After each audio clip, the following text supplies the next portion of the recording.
और अहम मुद्दे पर मुझे बोलने का जो अवसर दिया। मैं उस आदिवासी इलाके से भी आता हूं और वहां की हकीकत और पीड़ा को मैंने ज़मीनी हकीकत से देखा भी है। मैं ये भी नहीं कहता कि ये सरकारें सही हैं या ये सरकारें गलत हैं।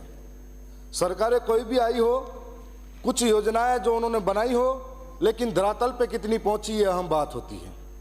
मैं साथ साथ में शुरुआत करूंगा कि संघर्षों से जीना सीखा, संघर्ष हमारी गाथा है, सत्ता का कोई शौक नहीं, बस जल जंगल जमीन से हमारा नाता है।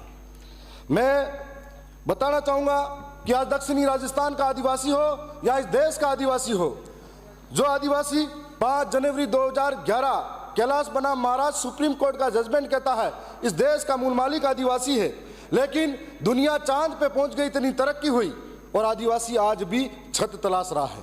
और आज हम लोग तरक्की की बात करते हैं, लेकिन आदिवासी इलाके के अंदर नेटवर्क की सुविधा नहीं है, मूलभूत सुविधाओं के अभाव में जूझ रहा है। मेरे से पहले पोखरण से आने वाले माननीय सदस्य ने कहा था कि जब वनाधिकार के अधिनियम कानून नहीं बने उससे पहले आदिवासी इस देश का जंगलों में रहता आया है, लेकिन उससे आज विस्थापित होना पड़ता है। आज मैं कहना चाहूँगा कि जो आदिवासी कहीं ऐसे इलाके जहाँ पर मूलभूत सुविधाओं के तरस रहा है, बिजली, सड़क और पानी के लिए तरस रहे हैं, तो हमें जरूरत है कि ऐसी योजना बनाई जाए जहां रेड जोन घोषित करके उन आदिवासी इलाकों के अंदर सड़कें बनाई जाए, जहां पर मैं मानता हूं कि एक पेड़ मां के नाम ऐसा नारा सब जगह लगाया जाता है। एक पेड़ मां के नाम हसदेव अभ्यारण्य कोयले के लिए राजस्थान के नाम और लाखों पेड़ों को तबाह कर दिया जाता है। दूसरी ओर एक पेड़ मां के नाम और वेदांता ग्रुप को आज पिपलखोट और बांसवाड़ा जिले के अंदर पेड़ों को कटाई के लिए आदेश दे दिया जाता है। तो एक और दूसरी बात मैं ये भी कहना चाहूंगा कि 2 साल पहले डूंगरपुर जिले के अंदर 6 लाख पेड़ लगाए गए एक ही दिन के अंदर। 6 लाख पेड़ लगाने के बाद गिनीज और वर्ल्ड रिकॉर्ड के अंदर वो पेड़ों का नाम आ गया था, लेकिन आज क्या 6 पेड़ है कि नहीं है, ये बड़ी बात है।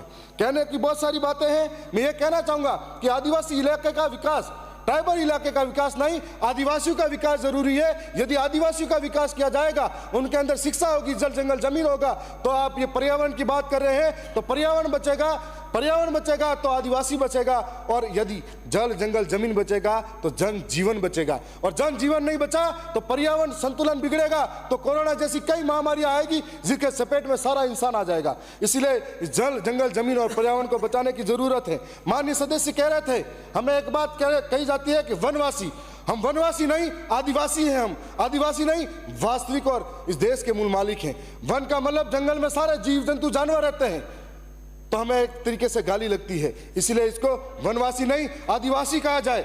मान्य आप, मैं साथ साथ में यह भी कहूंगा कि हमारे वहां पर तेंदू के पत्तों के बहुत बड़ा संग्रह किया जाता है, जिसके माध्यम से बड़े स्तर पर बीड़ी बनाने का उपयोग किया जाता है। उसमें कई बार जाम जोखिम में कोई पेड़ पे चढ़ता गिर जाता है, तो उसे महायोजना के अंदर शामिल किया जाए, कभी किसी के साथ चोट पहुंचे। और मेरे इलाके के अंदर बीड़ी का बड़ा उद्योग खोला जाए, जिससे तेंदू के पत्ते इकट्ठे वहीं हो और बीड़ी बनाकर पूरे देश के अंदर पहुंचे। मैं ये नहीं कहता हूं कि नशा होना चाहिए, लेकिन जब कर ही रहे हैं तो वहां पर उद्योग भी विकसित हुआ जाए। साथ साथ में सीता माता अभ्यारण्य जो हमारे इलाके के अंदर है, तो सीता माता अभ्यारण्य के अंदर इस वजह से बीड़ी वाला मामला हटा देना है। सीता माता अभ्यारण्य का जो मामला है, वहां पर अभी उड़न गैलरी के नाम से सीता माता वन अभ्यारण्य प्रसिद्ध है। यदि सीता माता वन अभ्यारण्य प्रसिद्ध है, लेकिन आज वो जीव है ही नहीं, जंगलों में खत्म हो रहे हैं, जंगल खत्म होंगे तो सीता माता अभ्यारण्य को देखने के लिए कौन आएगा? पर्यटन स्थल तभी विकसित होंगे जब जंगल हरे भरे होंगे। और साथ में अभी सीता माता को आपने बजट में दिया है, तो मैं ये भी चाहूंगा कि बजट में दिया है तो वहाँ के जो रणा पाल और कई गांव है आसपास के, उनको भी विकसित करने की जरूरत है। और साथ में ये भी कहूँगा कि वन विभाग में जो कार्मिक रह रहे हैं, और वन विभाग में कार्मिकों की जो बड़ी लंबित मांग है, तो उनका पे ग्रेड 2400 किया जाए, जो पुलिस के बराबर हो। उनको आधुनिक सुविधाएं प्रदान की जाए ताकि जंगलों के अंदर जानवरों को पकड़ सके और दूसरों से सुरक्षा की जाए। और साथ में यह भी कहूँगा कि कई ऐसे कानून हैं कि हमारे यहाँ पर खनन को लेकर कई कंपनियां आई और खनन को लेकर सरकारें अभियान चलाती है, पर जब अभियान चलता है तब यह अभियान में बड़े लोग और बड़े माफिया नहीं मारे जाते, छोटे छोटे लोग मारे जाते हैं जो ट्रैक्टर ट्रॉली लेकर घूमते हैं। और ये बड़े लोग बहादुरी का डंडा जब दिखाते हैं तो गरीबों पर दिखाते हैं।